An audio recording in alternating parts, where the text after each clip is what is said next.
Bismillahirrahmanirrahim. Assalamualaikum warahmatullahi wabarakatuh. Ya, bagaimana kabarnya anak-anak? Kembali bertemu lagi dengan saya di mata pelajaran saya, Ibu Afifah, di mata pelajaran Al-Quran Hadis kelas 11. Pada pertemuan kali ini, kita akan membahas mengenai penciptaan manusia. Nah, sebelum memulai pembelajaran, alangkah lebih baiknya kalau kita membaca doa bersama terlebih dahulu. Dimulai dengan membaca ta'awudz bersama-sama. A'udzubillahi minasyaitonirrajim. Bismillahirrahmanirrahim. Raditu billahi rabba wa bil islami dina wa bi Muhammadin nabiyya wa rasulah. Rabbi zidni ilma warzuqni fahma. Amin. Pada pertemuan kali ini, kita akan membahas tentang fase penciptaan manusia yang terdapat dalam Al-Quran Surat Al-Mu'minun ayat 12-14 dan Quran Surat An-Nahl ayat 78. Tujuan dari pembelajaran kita kali ini agar kita bisa lebih mensyukuri hidup kita. Selanjutnya kita akan membahas mengenai fase penciptaan manusia di dalam Quran Surat Al-Mu'minun ayat 12-14. Alangkah lebih baiknya kalau kita membaca Quran Surat Al-Mu'minun bersama-sama, ya. Bismillahirrahmanirrahim. Walaqad khalaqnal insana min sulalatin min tin. Summa ja'alnahu nutfatan fi qararin makin. Summa khalaqnan nutfata alaqatan fa khalaqnal alaqata mudghatan fa khalaqnal mudghata idaman fakasawnal idama lahman summa unsya'nahu khalqan akhar.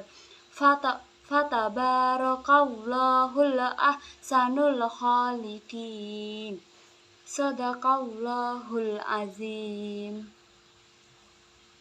Yang artinya, dan sesungguhnya kami telah menciptakan manusia dari sesuatu saripati yang berasal dari tanah. Kemudian kami jadikan saripati itu air mani yang disimpan dalam tempat yang kokoh. Kemudian air mani itu kami jadikan segumpal darah, lalu segumpal darah itu kami jadikan segumpal daging, dan segumpal daging itu kami jadikan tulang belulang. Lalu tulang belulang itu kami jadikan bungkus dengan daging, kemudian kami jadikan dia makhluk yang berbentuk lain. Maka Maha Suci Allah pencipta yang paling baik. Nah, selanjutnya anak-anakku sekalian, kita akan membahas mengenai isi kandungan Quran Surat Al-Mu'minun ayat 12-14.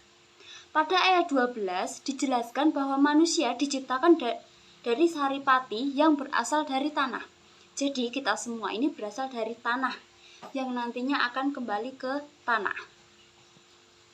Pada ayat yang selanjutnya yaitu ayat 13 dijelaskan bahwa saripati yang berasal dari tanah kemudian berubah menjadi nutfah atau air mani. Dalam istilah ilmu biologis, air mani seorang laki-laki disebut sel sperma dan air mani seorang perempuan disebut sel telur atau ovum. Kemudian, ketika keduanya bertemu dan berproses pembuahan, keduanya berada dan tersimpan di dalam tempat yang kokoh yaitu rahim seorang ibu. Kemudian pada ayat 14 dijelaskan bahwa nutfah tadi setelah 40 hari berubah menjadi segumpal darah. Kemudian selama 40 hari kemudian segumpal darah tadi berubah menjadi segumpal daging. Lalu setelah 40 hari kemudian segumpal daging tadi berubah menjadi tulang belulang yang terbungkus dengan daging, yang akhirnya tumbuh dan berkembang menjadi manusia, sebagaimana yang telah dijelaskan dalam ayat tersebut. Jadi kesimpulannya pada Quran Surat Al-Mu'minun ayat 12-14, manusia berasal dari saripati tanah yang berubah menjadi air mani, yang kemudian keduanya bertemu dan berada di dalam rahim, yang selama 40 hari berubah menjadi segumpal darah, lalu segumpal daging, kemudian terbentuk tulang belulang dan terbungkus daging. Nah, itu adalah fase penciptaan manusia menurut Quran Surat Al-Mu'minun ayat 12-14. Sampai di sini apakah ada pertanyaan? Kalau tidak, kita akan melanjutkan pembahasan kita, yaitu dalam Quran Surat An-Nahl ayat 78 mengenai kesempurnaan penciptaan manusia. Nah, sebelum masuk ke dalam pembahasan, alangkah lebih baiknya kalau kita membaca Quran Surat An-Nahl ayat 78 secara bersama-sama. Bismillahirrahmanirrahim.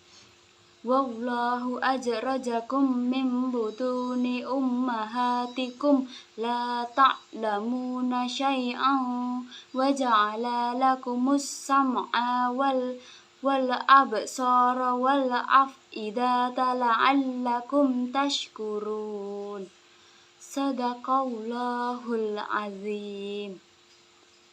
Quran Surat An-Nahl ayat 78 memiliki arti, dan Allah mengeluarkan kamu dari perut ibumu dalam keadaan tidak mengetahui suatu apapun, dan Dia memberimu pendengaran, penglihatan, dan hati nurani agar kamu bersyukur.